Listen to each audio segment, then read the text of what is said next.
Cela faisait longtemps que je n'avais pas reçu de message de ma mère, mais quelque chose n'allait pas. J'ai tapé pour le lire.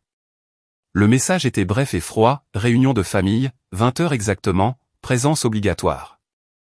Pas de salutations chaleureuses, pas de demande comment j'allais, juste un ordre, comme si j'étais simplement une employée de leur entreprise, pas leur fille.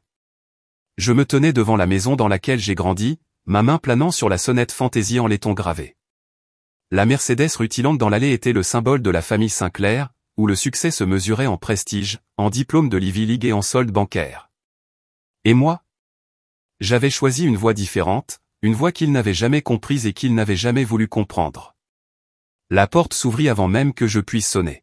« Tu es en retard », dit ma mère, ses lèvres si serrées qu'on aurait dit que si elle se détendait, une autre conférence allait éclater. J'ai jeté un coup d'œil à ma montre, 7h58. Dans cette famille, l'heure était encore tardive. Dans le salon, l'ambiance était suffocante. Sophie Moreau, ma sœur aînée, était assise droit sur le canapé, sa mallette d'avocat bien rangée à ses pieds. Pierre Moreau, le Benjamin, l'entrepreneur en vogue, était scotché à son téléphone, comme si j'étais invisible. Julien Moreau, mon frère, toujours en blouse de médecin, se tenait les bras croisés, les yeux pleins de jugement. Mon père se tenait près de la cheminée, les mains jointes dans le dos, le visage aussi dur qu'un général sur le point de prononcer une sentence. « Asseyez-vous, Helena. » J'ai vu le fauteuil solitaire face à toute la famille. Ils étaient ensemble et j'étais isolé. Je m'assis, redressant le dos, le regard fixe. De quoi s'agit-il? J'ai demandé, même si j'avais déjà une assez bonne idée. Sophie Moreau ouvrit sa mallette et en sortit un épais document. Nous avons discuté de choses qui ont une mauvaise image de la famille, a-t-elle déclaré, sa voix aussi froide que si elle plaidait une affaire devant un tribunal. Et nous avons pris une décision, a ajouté ma mère en se rapprochant de Julien Moreau comme pour chercher son approbation. Une décision pour préserver la tradition familiale remontant à vos grands-parents. J'ai pris les documents en parcourant les mots, déclaration de désaveu, renonciation à tout droit de succession, rupture de tout lien financier. Je laisse échapper un rire sec, brisant le lourd silence. Tu m'interromps? J'ai regardé chacun d'eux, attendant que quelqu'un nie. Ce n'est pas personnel, a finalement déclaré Pierre Moreau, la voix nonchalante. Ce ne sont que des affaires. Cela ne serait pas bon pour mes partenaires s'ils savaient que j'ai une sœur qui travaille dans cette industrie. Des affaires. J'ai haussé un sourcil. Je suis ta sœur, comment ça n'est pas personnel? Mon père secoua la tête. Votre style de vie porte atteinte à la réputation de votre famille, votre métier honteux. C'est comme une blague, coupa Julien Moreau. Les gens de l'hôpital savent que j'ai une sœur qui fabrique des objets artisanaux à bas prix. Cela ne me donne pas vraiment une réputation. Cela me donne une mauvaise image. J'ai saisi les journaux, habitués à leur jugement, mais pas au point qu'ils soient réellement disposés à m'interrompre complètement. Ma mère parla, son ton plus doux mais toujours empreint de dédain. Nous vous avons donné toutes les opportunités, les meilleures écoles, les meilleures relations, le soutien, mais vous avez tout gâché pour faire cette bêtise.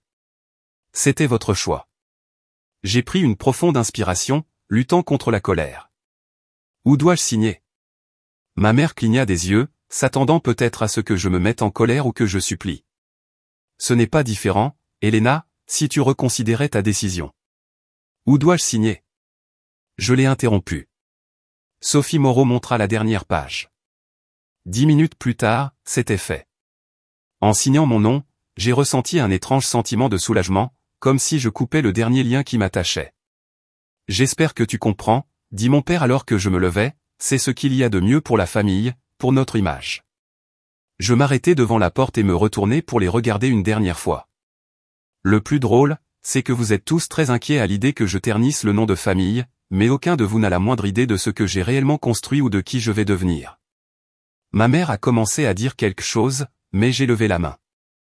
Tu as choisi de m'interrompre. Maintenant, vis avec ce choix. La porte s'est fermée derrière moi si doucement qu'elle ne correspondait pas au poids du moment. Je sortis dans l'air frais de la nuit, prenant une profonde inspiration, triste mais je ne pouvais pas l'exprimer. En montant dans ma voiture, la main tremblante, j'ai essuyé les larmes qui commençaient à couler. La famille que j'avais aimée, à laquelle j'avais eu du mal à appartenir, m'avait abandonné. Mais j'allais leur montrer. J'allais leur prouver qu'ils avaient tort. 3 jours après que ma famille m'a renié, je me suis assis seul dans mon atelier, appliquant lentement une finition brillante à une sculpture en bois fabriquée à partir de matériaux de récupération que j'avais récupérés dans des dépotoirs. J'avais travaillé toute la nuit, non pas à cause d'une échéance, mais parce que je ne voulais pas affronter le vide qui me rongeait. Le bruissement rythmé des pinceaux sur le bois était une façon de garder mon esprit occupé, de m'empêcher de m'attarder sur les jugements acerbes de ma famille, des gens qui étaient tout pour moi. Ils t'ont vraiment fait ça?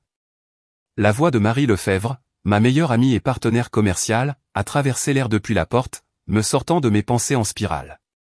Elle entra, tenant une tasse de café fumante, et la posa sur la table en bois brut à côté de moi. Ses yeux marrons brillaient de fureur, comme si elle était prête à marcher vers la résidence Sinclair et à exiger justice pour moi. Plus que simplement me renier, répondis-je, ma voix étrangement calme, même si à l'intérieur, je saignais toujours. Ils ont veillé à ce que je n'ai plus aucun lien financier avec eux. Une rupture nette. Vous avez signé sans vous battre? Les yeux de Lucie Dufresne s'écarquillèrent, son choc palpable. Elle se pencha vers moi, comme pour essayer de me faire sortir de ce qu'elle percevait comme un calme inhabituel. J'ai haussé les épaules, le regard fixé sur la sculpture devant moi. À quoi ça servirait de se battre s'ils sont si déterminés à me retirer de leur vie? Alors je n'ai aucune raison de m'accrocher à ce nid froid. De toute façon, il n'a jamais vraiment été chez moi. Lucie Dufresne ouvrit la bouche pour rétorquer, mais avant qu'elle puisse le faire, la porte de l'atelier s'ouvrit à la volée. Thomas Dupont, mon autre associé, s'est précipité comme un tourbillon, les cheveux ébouriffés et les bras agrippés à un ordinateur portable comme s'il s'agissait d'un trésor inestimable. « Alina, tu dois voir ça, tout de suite » cria-t-il pratiquement, sa voix étant un mélange d'excitation et d'urgence. « Est-ce un autre problème de commande ?» J'ai levé les yeux, un léger froncement de sourcils, pensant qu'un client important avait peut-être annulé un contrat à la dernière minute, un phénomène courant au début de nos startups. Non, ce n'est pas le cas, Thomas Dupont secoua la tête avec insistance, claquant l'ordinateur portable sur la table avec un bruit sourd décisif, puis faisant pivoter l'écran vers moi. C'est une opportunité énorme, plus grande que tout ce dont nous avons jamais rêvé. Incrédule. Le mot « artiste », quelque chose que ma famille s'était moqué, avait considéré comme une blague, était maintenant reconnu par un magazine réputé. Lucie Dufresne a ri, criant presque d'excitation. Non seulement cela, il vous traite de pionnier du mouvement du design d'intérieur recyclé. Comprenez-vous ce que cela signifie? C'est une énorme opportunité. Cher Thomas Dupont tambourina des doigts sur la table, le sourire s'élargissant sur son visage. Ce n'est même pas la meilleure partie. Devinez qui a partagé l'article sur les réseaux sociaux et vous a envoyé une invitation directe.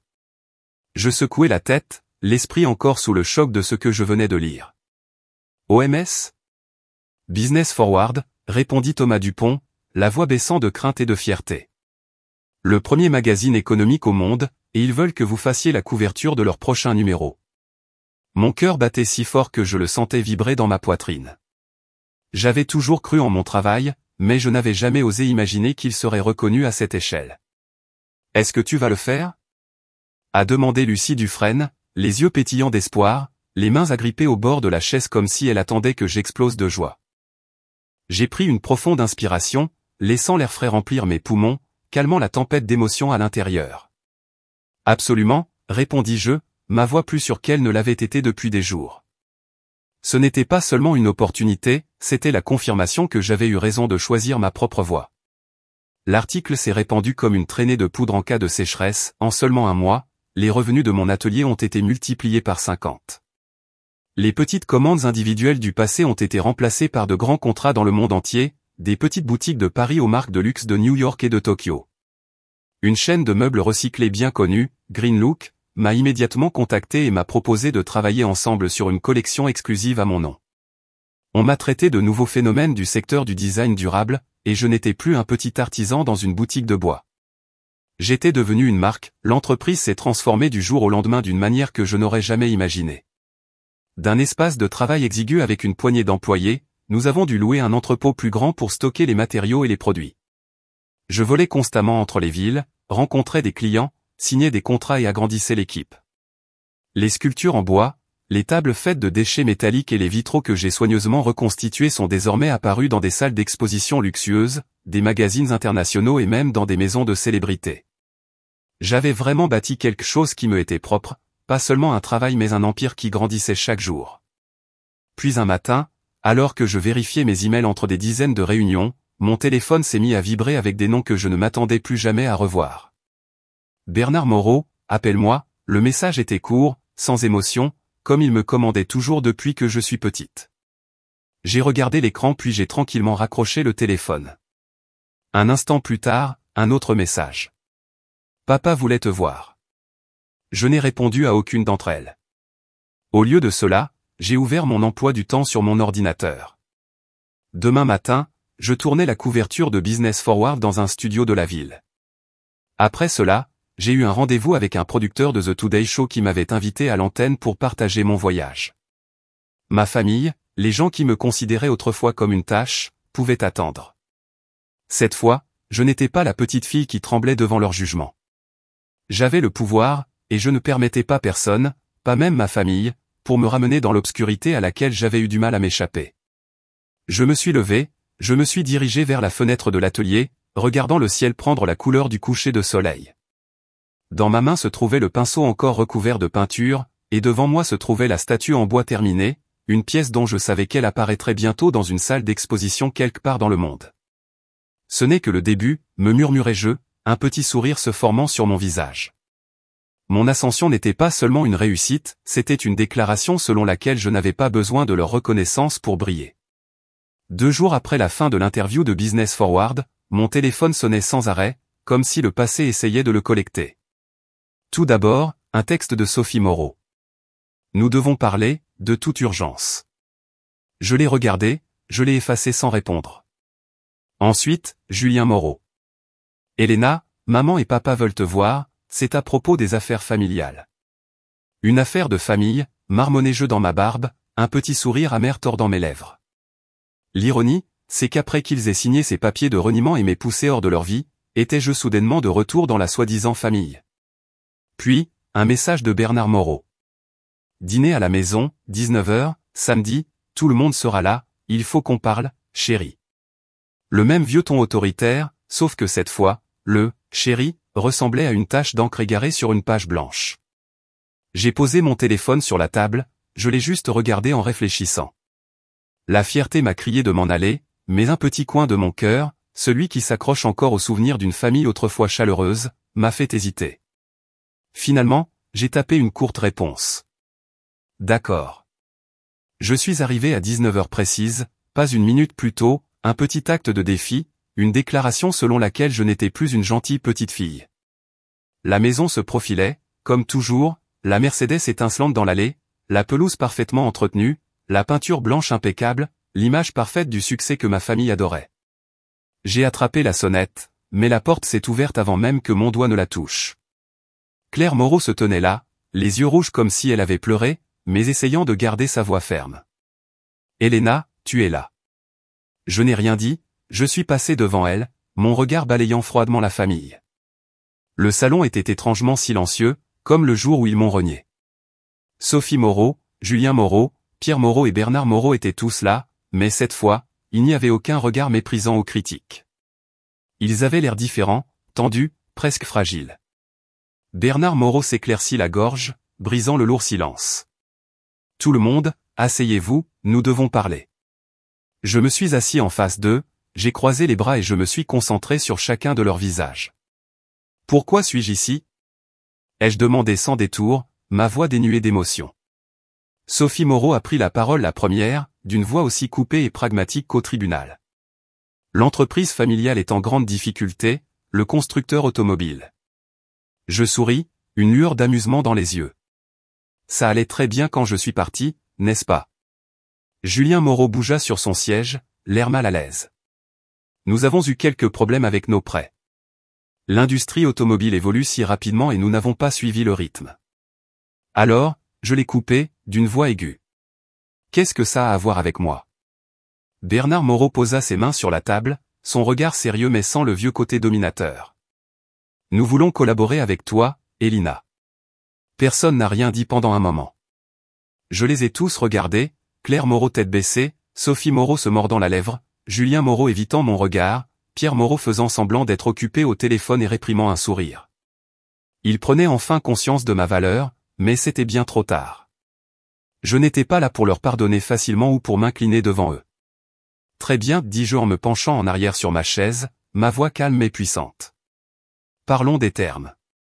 J'ai accepté de me revoir, mais pas dans cette maison pleine de souvenirs douloureux.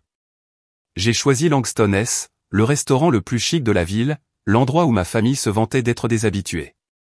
Maintenant, j'étais le VIP. Je suis arrivé à l'heure, je suis entré en toute confiance et le personnel m'a reconnu instantanément. Bonsoir, Miss Helena, m'a accueilli chaleureusement le directeur en s'inclinant légèrement. Votre table est prête, le chef vous a également préparé un menu spécial ce soir. J'ai hoché la tête, je n'ai rien dit et je l'ai suivi jusqu'à une salle à manger privée. Ma famille était déjà là, assise autour d'une grande table ronde élégante. Claire Moreau était assise avec raideur, serrant sa serviette comme si elle avait peur qu'elle s'envole. Sophie Moreau a conservé son air professionnel, le regard perçant comme si elle s'apprêtait à entamer un procès. Julien Moreau avait les bras croisés, essayant d'avoir l'air confiant mais ne parvenant pas à cacher sa tension. Pierre Moreau regardait son téléphone, mais cette fois j'ai remarqué que ses mains tremblaient légèrement. Bernard Moreau assis au bout de la table, me regardant avec une expression complètement différente, sans froncement de sourcils, sans sévérité, juste un mélange d'espoir et de désespoir. J'ai sorti une chaise et je me suis assis lentement, j'ai pris un verre de vin rouge et j'ai bu une gorgée, mon regard les parcourant. Alors, dis-je, ma voix calme mais coupante. Que veux-tu ? Bernard Moreau soupira, sa voix basse et lourde. L'entreprise est en crise, Helena. Les banques ont remboursé tous les prêts, nous avons moins de 60 jours pour tout rembourser ou nous perdons tout. Julien Moreau parla ensuite, la voix un peu tremblante. L'industrie automobile évolue trop vite, les nouvelles technologies, les voitures électriques, les énergies propres, nous n'avons pas suivi le rythme. Personne ne veut plus investir dans une entreprise familiale à l'ancienne comme la nôtre, mais... Vous pouvez changer cela, dit Claire Moreau, d'une voix douce mais suppliante. Elle m'a regardé, les yeux remplis d'espoir. Votre image, votre réputation, ça pourrait nous sauver. J'ai émis un rire court et sec qui a résonné dans la pièce calme. Réputation ? La réputation que vous aviez autrefois qualifiée de honteuse vous est soudainement précieuse. Sophie Moreau soupira, sortit un dossier de sa mallette noire et le posa devant moi. Helena, nous sommes tous des adultes ici. C'est du business. Nous savons que nous avons commis des erreurs, mais nous devons sauver l'entreprise. Partenaire ? Je la coupais, la voix glaciale, le sourire sardonique revenant sur mes lèvres. Vous n'étiez pas partenaire lorsque vous m'avez chassé de votre vie. Vous m'avez traité de tâche, d'échec, d'embarras pour la famille Sinclair. Maintenant que l'entreprise a besoin d'être sauvée, je suis soudainement un partenaire précieux. L'atmosphère dans la pièce s'épaissit, comme si tout le monde retenait son souffle. Un serveur entra silencieusement et déposa sur la table des entrées, des plats élaborés auxquels personne ne toucha. Puis quelque chose d'inattendu s'est produit. Sophie Moreau a fait glisser le dossier vers moi, d'une voix basse, presque un murmure. Considérez ceci comme un rameau d'olivier, mais il y a quelque chose que vous devez savoir avant de vous décider. Elle jeta un coup d'œil à Pierre Moreau, dont le visage pâlit et dont les mains se crispèrent sur le téléphone jusqu'à ce que ses jointures blanchissent. Il y a 2 ans, Pierre Moreau a investi 80% des fonds de l'entreprise dans un projet technologique qui a échoué. Il nous l'a caché à tous, en l'attribuant à l'évolution du marché. Nous ne l'avons découvert que récemment, lors de l'enquête de la banque. Je me tournai vers Pierre Moreau, les yeux aiguisés comme des couteaux. Il baissa les yeux et marmonna, je pensais que ce serait énorme. Je ne voulais pas que quiconque sache que j'avais échoué. Donc ce n'est pas seulement dépassé, dis-je, ma voix si froide que cela m'a même surpris. C'est un mensonge. Tu as construit tout un mensonge pour dissimuler son échec, et maintenant tu espères toujours que je te sauve. Bernard Moreau serra les dents, les mains serrées sur la table. Tu n'es pas obligé de faire ça, Helena. Fais quoi, Bernard Moreau? J'ai levé le menton et j'ai rencontré son regard directement. Vivre selon mes valeurs? Ne laisser personne profiter de moi? Tu m'as appris à ne jamais m'incliner devant personne, à ne jamais laisser personne me manquer de respect. Maintenant, c'est exactement ce que je fais, et tu n'es pas content? Je me levai, attrapai mon sac à main et me dirigeai vers la porte. Mes entrailles étaient en désordre, colère face à la trahison, souffrance causée par de vieux souvenirs et un pincement au cœur en voyant la tête baissée de Claire Moreau, ses larmes silencieuses. Avant, j'accordais de la valeur à la famille, dis-je d'une voix basse mais claire. Si vous m'aviez soutenu à l'époque, ne serait-ce qu'une seule fois, je n'hésiterais pas à vous aider maintenant. Mais vous avez clairement indiqué que je ne fais plus partie de cette famille. Je ne suis qu'un outil lorsque vous en avez besoin. Elena, Bernard Moreau m'a appelé, sa voix urgente, presque désespérée. Donnez votre prix, quel qu'il soit, nous négocierons. Je m'arrêtai sur le seuil, me retournai, un léger sourire aux lèvres. Vous avez tort. Mon prix n'est pas l'argent. C'est la confiance, quelque chose que vous avez brûlé il y a longtemps, et pour le moment, vous ne pouvez pas vous le permettre. Je suis sorti du Langston S, l'air frais de la nuit remplissant mes poumons, apportant avec lui une sensation de légèreté sans précédent. La vengeance n'est pas seulement une réussite professionnelle, c'est le pouvoir que j'ai repris à ceux qui me traitaient comme rien. Je n'en avais plus besoin pour valider ma valeur. Alors que je m'asseyais dans ma voiture, mes mains tremblaient et je savais qu'il y avait encore une petite partie de moi qui ne pouvait pas complètement lâcher prise. 2 jours après être sorti du restaurant Langston, laissant ma famille sous le choc de mes accusations et de l'amère vérité sur les erreurs de Pierre Moreau, une porte s'est grande ouverte, plus grande que tout ce dont j'avais jamais rêvé. J'étais dans mon atelier, arrangeant méticuleusement les vitraux d'une nouvelle pièce lorsque Thomas Dupont a fait irruption comme une tornade. « Elena, tu dois t'asseoir maintenant » cria-t-il, le visage pratiquement brillant, les yeux pétillants d'excitation. « Qu'est-ce que c'est » ai-je demandé en levant les yeux et en fronçant légèrement les sourcils, pensant qu'il s'agissait probablement d'une autre commande retardée. Thomas Dupont n'a pas répondu. Il a projeté son ordinateur portable sur la table avec un bruit sourd décisif, faisant tourner l'écran vers moi. Ce n'est pas une petite chose. Vous devez voir ça, Jean, tout de suite. J'ai regardé l'écran. Un email du Museum of Modern Art, MoMA, est apparu. L'objet est simple mais suffisant pour faire battre mon cœur, invitation à collaborer, exposition d'art durable 2025. Je l'ai scanné, chaque mot me frappant comme une tonne de briques. Il voulait que je sois un artiste vedette, que je présente mon travail ou mes sculptures en bois récupérées, mes vitraux fabriqués à la main dans l'exposition d'art contemporain la plus prestigieuse au monde. Ils me veulent, murmurai-je, ma voix se brisant d'incrédulité. Thomas Dupont hocha la tête avec insistance, bondissant pratiquement d'excitation. Pas seulement participer, ils veulent que vous soyez une pièce maîtresse. Ce n'est pas seulement une grande chance, Elena, c'est le sommet de la montagne, ce dont rêve tout artiste. J'étais assis là, abasourdi, tenant toujours un éclat de verre, l'esprit ébranlé. Le MoMA, où même les plus grands noms ont dû se battre pour attirer l'attention.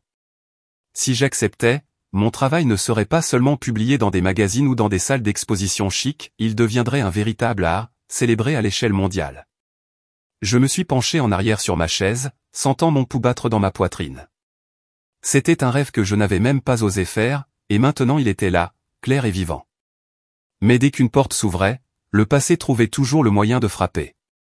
Moins d'1 heure plus tard, mon téléphone vibrait, un texto de Julien Moreau. Claire Moreau a beaucoup pleuré.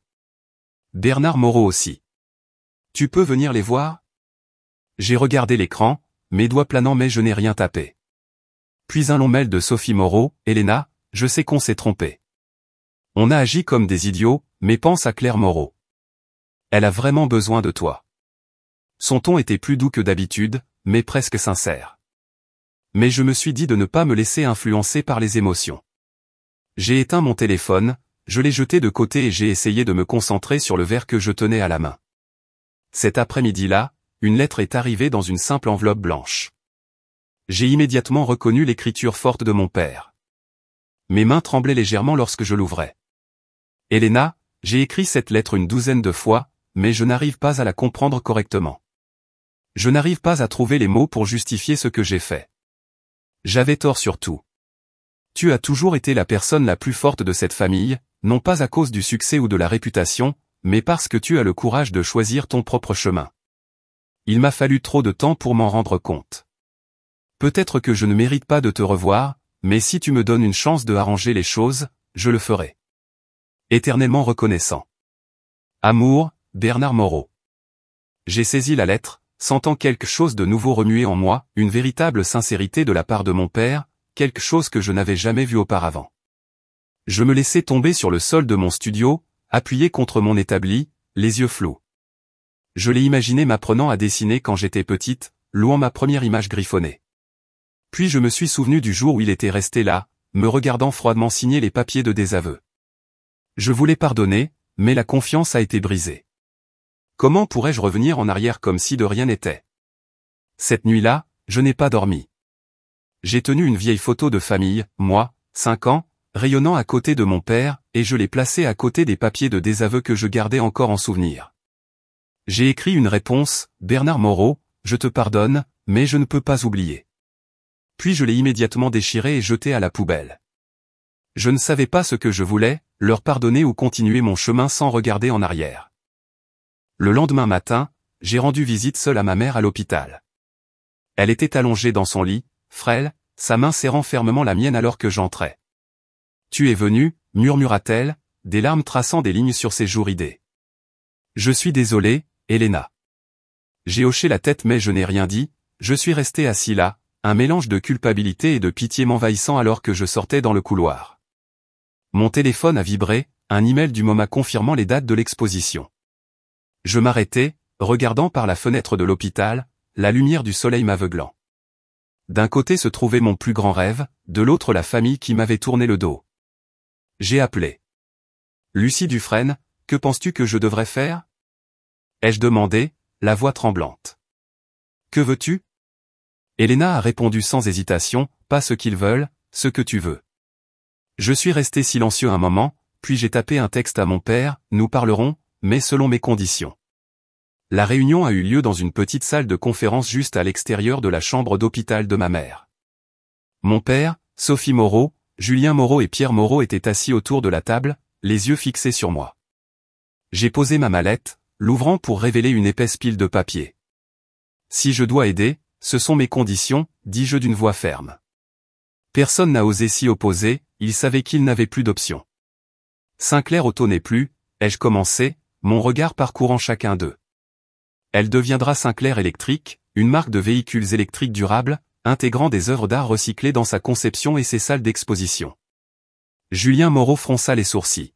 « Qu'est-ce que tu dis ?»« Le monde change, » répondis-je d'une voix froide mais confiante. « Vous êtes tous trop lents à vous adapter. Si l'entreprise veut survivre, elle doit devenir quelque chose de complètement nouveau, et c'est moi qui le ferai. » J'ai montré la première ligne du contrat. Ce sera le PDG avec une part de contrôle de 51% et un contrôle opérationnel total. Aucun de vous ne pourra intervenir. Sophie Moreau fronça les sourcils. Mais. Pas de mais, la coupe et je. Bernard Moreau sera un conseiller honoraire sans pouvoir de décision. Vous obtiendrez des actions basées sur les contributions réelles. Personne ne bénéficie d'un traitement de faveur simplement parce qu'il fait partie de la famille. Bernard Moreau resta silencieux pendant un long moment, puis acquiesça. Assez juste.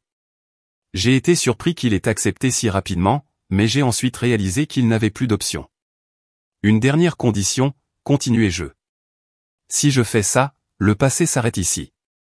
Personne ne peut plus m'appeler le mouton noir ou le traître. Si vous voulez mon aide, vous devez reconnaître que je ne suis pas le problème, c'est vous les gars. Le silence planait dans l'air, maman a commencé à pleurer. Bernard Moreau avait l'air pensif. Sophie Moreau a pris la parole la première, « Vous avez raison, nous avions tort. » Julien Moreau baissa la tête. « J'étais trop arrogant pour voir ce que tu faisais. Je comprends maintenant. » Pierre Moreau fit un petit signe de tête, plus distant. Bernard Moreau a récupéré le contrat. « Donnez-moi un stylo. » Un par un, ils ont signé et je savais que j'avais réellement le pouvoir au sein de la famille qui m'avait autrefois rejeté. Mais une autre surprise arrivait au coin de la rue. Alors que je commençais à planifier Sinclair Électrique, un email est arrivé de Nova Motor, un constructeur automobile rival. Ils ont proposé de racheter Sinclair Auto pour une somme d'argent obscène, mais la condition était que je devais me retirer complètement. Ils avaient observé mon succès et voulaient capitaliser sur ma marque personnelle. J'ai montré l'email à ma famille lors de la réunion suivante. Nous pourrions vendre et nous libérer de nos dettes, a déclaré Pierre Moreau, les yeux brillants. Ou nous pourrions me garder et reconstruire, répondis-je en regardant chacun d'eux. Bernard Moreau secoua la tête. Nous te choisissons, Elena, pas l'argent. Pour la première fois, je les ai crus. 1 an plus tard, j'ai franchi les portes vitrées de Sinclair Électrique, désormais l'une des marques de véhicules électriques durables à la croissance la plus rapide du pays. Le showroom ne vendait pas seulement des voitures, c'était un espace artistique où la technologie et la créativité se croisaient. Nous nous sommes associés à un important fabricant de batteries, offrant à nos véhicules une autonomie bien supérieure à celle de la concurrence. L'entreprise n'avait pas seulement survécu, ça a prospéré. Ma famille a trouvé sa place, Sophie Moreau est devenue responsable juridique, Julien Moreau a développé une flotte de véhicules médicaux électriques, Pierre Moreau a optimisé les performances des véhicules et papa était un conseiller sans vraie décision à prendre. Cette nuit-là, dans mon atelier, nous avons brûlé les vieux papiers du passé dans le four, transformant les cendres en une sculpture en verre, symbole de renaissance. Claire Moreau a posé la main sur sa poitrine en pleurant. C'est magnifique, Elena. J'ai hoché la tête. C'est plus qu'une simple sculpture, c'est nous.